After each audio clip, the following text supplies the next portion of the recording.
ያላነብም። ስለዚህ ዳግም ምጽአት ብሎ የሚለውን ቃል ጋዲሳ ነው እኛ ስማቸውን ማላስታውሰው መምህር እሳቸው የጻፉትን ጽሁፍ እዛ ጋ ያነበበው ማለት ነው። ያነበብኩትን እኮ ራሱ ምዕራፉን አንተ ራሱ አታውቀውም ነበር። ልደት ማን ነው? ተመስገን ነው መጥቶ ተሙ ነው ከታች ምዕራፍና ቁጥሩን እያለ ደጋግሞ ሲጽፋ ያው ነበር። አታውቀውም። ዘማርያም አያውቀውም። አንተም አድምጠ ዘማርያም እንደማመጥ ይኸውልህ። አሁን ቅድም እኔ ላይቭ ላይ ገብቼ ስናገር ልደት እንደማመጥ ፕሊዝ። ቅድም እኔ ላይቭ ላይ ገብቼ ስናገር ተመስገን ኧረ ቆይ ልጨርስበት ስለመግቢያ ለምን ትዘጋኛለህ? ተመስገን እስርህን አሁን ያለው አድምጠኝ። ተመስገን እስርህ ለምን እንዳላወራ የምትከለክለኝ? አንተ በጣም እኮ ነው የምትዋሸው በመጽሐፋችሁ ላይ። ለመጽሐፎቻችሁ እንኳን ታማኝ አይደለም። ለምን እንዳላወራ የምትከለክለኝ? ገና እኮ ሀሳብ ላይ አልገባንም። ገና ዲቤት አለ። አድምጠኝ ልጨርስ። አንተ ምዕራፉን እንኳን አታውቀውም። ከኔ ነው። አንተም ዘማርያምም ዛሬ ነው ከኔ ነው የሰማችሁት ምዕራፉን። ቢበቃ ላይ ይሻላል። በዚህ አይበቃ ላውራና ሀሳቡ ላይ ገባለሁ። አይደለም በቃ እንግዲህ አሁን ጩኸት ካበዛችሁ መጽሐፍቶቻችሁን የማታውቁ ለማውራትም የማትፈልጉ ሰውም ይሄ ነው። ለዚህ ነው አሁን የሚያወራ ሰውን ወክሎ በነገራችን ላይ እገሌ አታውቅም አይባልም። ሰውን ወክሎ መናገር አይቻልም። እንደዛ አይደረግም። በቃ ሲናገር አንድ ሰው ራሱን ወክሎ መናገር አስተካክለ የምታወራ ከሆነ ናግባ። ሰውን ወክሎ ሳያወራ መጽሐፉ ላይ ማውራት ከቻለ ቀጥታ መጽሐፉ ላይ እዚህ ላይ ያለው ከፍተህ እናወራ። ማውራት ከቻለ ሰው ወክለ ግን አትናገር። እንዳሁኑ ሀሜት የምትጀምር ከሆነ ለደጠቃል አሁን እኔን በማስወጣት አንተ አሁን አንበሳ ልትሆን ነው። ሰው ምረጥና አንድ ሰው እናወራልኩ ከኔ ጋር በስነ ስርዓት የምታወራ ከሆነ እኮ እኔ ገና መግቢያ ላይ ሀሳብ እንኳን እንዳልናገር ነው የምትከለክለኝ። እኔ እኮ ገና ዲቤቱ ላይ እኮ ገና አልገባም። እኔ ላይ ዋሽ ተቃበቃ። ኦኬ እሺ ቀጥል። አንድ ጊዜ አዳምጥ። ላይቭን ዘግተህ የመጣኸው ከኛ ጋር ለማውራት ከሆነ አጓጉል ቃላቶችን ታቆምና የውሸት ንግግሮችን አታቁም። እንዲያ ነው እንዲህ ነው እኔ ዛሬ ያሳየኋችሁ ቅብርጥስዬ ምንድስዬ የሚሉትን እዛ ቤት የምታወራቸውን ነገር እዚህ ቤት ውስጥ አይፈቀድልም። ስለዚህ ለማውራት ከሆነ የመጣኸው መጽሐፉ እኛ ጋር አለ፣ አንተ ጋርም አለ። ክፈትና ማውራት ትችላለህ። ፔሬድ አለቀ። ከዛ ውጭ ሌላ ወሬ አያስፈልግም። ያስማማሃል ይሄ? እኔ ገና ስገባ ያላልኩትን ብልሃል ብለህ በዋሻው ነገር ላይ ገና አድመጣኝ። ሀሳብ ስሰጥ ሀሳቤን እንኳን አላስጨርስከኝ። ወደ አርሱ እንኳን ያስማማል ወይስ አያስማማም? አልደግምም ወንድም። ዘመንህን ሁሉ የምትተራመስበትን የቤት ስራን የሰጠኸው ጩህ ከፈለክ ንወገኑ ወሬኛ እንደ ሴት ወሬ ብቻ ነው የምታውቀው አንተ። ልብ እንኳን የለም። ወርደን በገድል ከአንተ ጋር ለማውራት እንኳን መምጣታችንን ከግምት ውስጥ ማስገባት ነበረብን። አንድ ቀን እንኳን ስለ መጽሐፍ ቅዱስ አውርተህ ማታውቅ ሰውዬ፣ የአዲስ ኪዳን ጥቅስ ብርቅ የሆነብህ ሰውዬ፣ ተሳስተህ እንኳን ጥቅስ ጠቅሰህ ማታውቅ ሰውዬ ና ይኸው በገድላት እንወያይ ብለን እኮ አመጣን። እንድናስወርድህ ስለፈለግ የማይሆን ቤት የለመድከውን የሴት ቧልት ጀመርክ እዚህ ማውራት። ቅብርጥስዬ ምንትስዬ የእንትና ስራ ሰጠው ምናምን ስራ ፈት። እኛ ስራ አለን። የእግዚአብሔርን መንግስት ወንጌል እንሰብካለን። ለምን ዛሬ ያሰብኩት ነገር አልተሳካም እኮ ነው። ዛሬ ለምን ያሰብኩት ነገር አልተሳካም? ለምን የክርስቲያኖችን ልብ ዛሬ አልረበሽኩም? ድባቅ ተመታባ። መጽሐፍ ቅዱስ ላይ ከእኛ ጋር በምንም ተአምር ማውራት አችልም። በምንም ተአምር ምድር ከፍ ሰማይ ዝቅ ቢል በምንም ተአምር ማውራት አችልም። በምንም ተአምር ማውራት አችልም። በምንም ተአምር ማውራት አትችልም። ሞዴሬተር እኔ ነው ማስገባው። ማንም ሰው ገስቱን እንዳይነካ። ማንም ሰው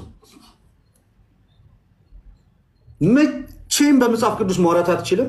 ዛሬ ገድል ላይ ስትዋሽ ተያዝክ፣ ገድላት ላይ ስትዋሽ ተያዝክ። ዛሬ መጣውና ሲጀመር እኛ ገድላት እና ድርሳናት ላይ ራሱ ሲጀመር አንወያየም። ግን ከመጣ አይቀር ና ግባ፣ ችግር የለውም። ቤታችን ድረስ መጥተህ ለመወያየት መጥተህ ፍላጎቱን አሳይተህ ና ግባ አለ። ግን አንተ አታወራም። ሁልጊዜ የለመድከው እዛ ጋር የሆኑ 6 ሰዎች ጎበዝ ይልሃል። ከዛ ከነሱ ጋር መጮህ ነው። እንደ ሴት ወሬ ማመላለስ ብቻ ነው የምታውቀው። ወሬ ማርመጥመጥ ብቻ ነው የምታውቀው። ይሄው ነው በቃ ባጭሩ። ኤኒዌይስ ዛሬ ብቻ ስራ ፈርሷል። አቡነ ገብረ መንፈስ ቅዱስ አፍርሰውታል ስራህን። ዛሬ ምንም የምትፈጥረው ነገር የለም በዚህ ገድል ዙሪያ ላይ ክርስቲያኖችን ለመከፋፈል ከዘርዘር ለማጋጨት የሄድክበት ርቀት በእግዚአብሔር ስም በጻድቁ ምልጃ ፈርሷል። ስለ በቃ ፍርስርሱ ነው የወጣው። አሁን የምታወራው ርዕስ የለም። እኛም ከዚህ ቀጥሎ የምንገባው ወደ ፕሮቴስታንቱ ነው። የእናንተን ትምህርት ነው እንደለመድ ነው የምንወቅጠው። በቃ አሳየን። ማድረግ ያለብን ነገር አሳይተናል። ገድሉ ላይ የተዋሸውን ውሸት አሳይተናል። ውሸት እንደሆንክ ስተት እንደተናገርክ አይተናል፣ አሳይተናል ለህዝቡ። በቃ አለቀ። ከዚህ በኋላ አንተን ርዕስ አናደርግም። እኛ እንደተለመደው አጋንንታዊ የሆኑት አምስቱን ሶላዎች እንደለመድ ነው እነሱን ወደ ማፈራረስ እንገባለን። እኔስ ወንድሞች ሀሳብ ይስጡ። ወደዛ ካሜራችን በፊት እዮብ እንኳን ደህና መጣ። ቴዲ እንኳን ያው ትንሽ ስለተናገረ አንተን ላስቀድም።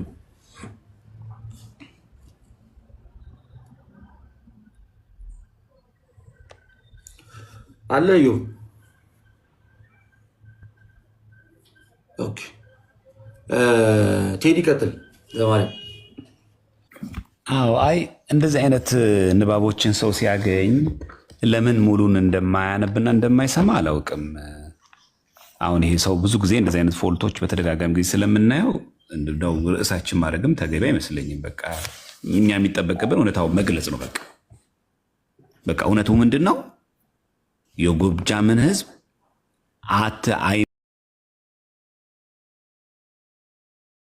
አይማሩም የሚል እኛ ገጸ ንባብ የለንም። ጌታም አሁን አልመራቸውም ስራዬ ያበዛሉና ከዛ ጻድቁ ቁርባንና ቅዱሳን እንዲወዱ እንዳደረጓቸው ስራዬ እንዲጠሉ አድርጋቸው እኮ ነው። አድራጊው ማን ነው? ክርስቶስ። ለምን? ሁሉ ይቻልሃልና። ፍጥረት ለአንተ ሳይገዛ ይኖራል እንዴ? ሲጀምር አንተም ማድረግ የወደድከው ሊከለክል የሚችል ማን ነው? ከዛ ኋላ አይ አልምርም የጎጃም ህዝብ አይድንም ነው የሚለው? አይልም። ጌታችንም ይህ ሀገር አስራት ይሁን። እንደውም እሱ ስለ አንድ ሲጠቃቸው ሀገሩ እንዳልሰጠው አስራት ይሁን፣ እንደወደድክ አድርግ፣ ለአንተ ብቻ ይሁኑ፣ መታሰቢያንም ያድርጉ፣ በአማላጅነትም ይመኑ ነው የሚለው። ሙሉን ነው የሰጠው። ለምን እንደሚዋሽ አላቅም ይህ ሰው ማለት ነው። በዛ ደግሞ ምዕራፍ ቁጥር ነገርኳችሁ ምናምን እንደሚላል እና የሰው እንትን ላይ ተገብቶ እንደዚህ አይነገርም። አንደኛ እድሜም ቢያስተምረን በጣም መልካም ነው። እንደው ይህንን ስባይ ምን ያለ ሊለውን አሁን ይሄ ጀሮም የጻፈው ጽሁፍ ነበረ። የቅዱስ ጀሮም ጽሁፎች አሉና እዚህ ሌተሩ ላይ አሁን እሱ ቅድም ሲተቸው የነበረው ነበረ። እንዴት እንዲህ ይላሉ ምናምን እያለ እያደመቀው ይኸው በቅዱሳን ገድላቸው ገና ጉዳችሁ ነው የሚወጣ ምናምን እያለ ነበር። እና እስቲ የጉዳችን አንዱን አካል እስቲ እኔ በዚህ ገጽ ላይ ላሳየው። የቅዱስ ጀሮም እንግዲህ እንደምታውቁት ከቤተክርስቲያናችን የጥንት አባቶች መካከል አንዱ ነውና እሱ ከጻፋቸው ብዙ ሌተሮች መካከል 46ኛው ላይ ያለ ነው። 46ኛው ላይ ተናገረ ነው። እንደዚህ ይላል ገጽ 142 ላይ ገጽ 142 ጀሮም እንደዚህ ይላል Everywhere we venerate the tombs of the martyrs. የትም ቦታ ላይ የቅዱሳንን የሰማዕታትን መቃብሮች እናከብራለን። We apply their holy ash to our eyes ይላል። ከዛ የቅዱሳን መቃብር ላይ አይኖቻችንን እንቀባለን። We even touch them እነከዋለን።